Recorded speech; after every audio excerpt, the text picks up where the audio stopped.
ምን እየሰለቸኝ እንደሆነ ታውቃላችሁ? በቃ ስልችት በቃ ድብር በቃ እያለኝ የመጣ ነገር ቢኖር ምን እንደሆነ ታውቃላችሁ?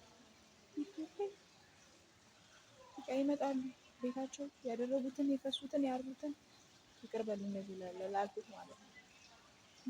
በቃ አሁን የቀራችሁ እኮ ከባሎቻቸው ጋር ምናምን አልጋ ላይ የሚያደርጉትን ነገር ማሳየት እኮ ነው።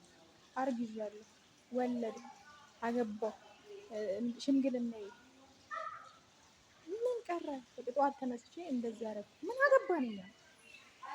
እኛ ይመለከተናል እንዴ? ይሄ ነው ይሄንን ነው የምታሳዩት? እኛ ምን አገባን? አይመለከተንም እኮ አይመለከተንም። የማይመለከተንን ነገር ለምንድን ነው ቢዚ የምታደርጉን? እስኪ ሌላ ነገር ፖስቱ።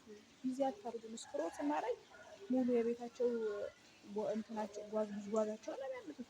እንደዚህ ሳደርግ እንደዚህ ስተኛ እንደዚህ ገዝቼ እንደዚህ በልቼ ምንም አይመለከተንም። እኛ ይቅርታ አይመለከተንም።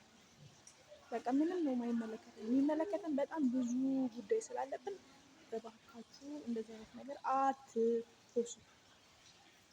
በጣም ብዙ የሚያስጨንቀን ነገር አለ። በጣም ብዙ ልታወሩልን በቃ ሊወራ የሚገባ ነገር አለ። በቃ ስለሱ አውሩ። ስለዚህ እኛ አይመለከተንም። አም ሶሪ ኦኬ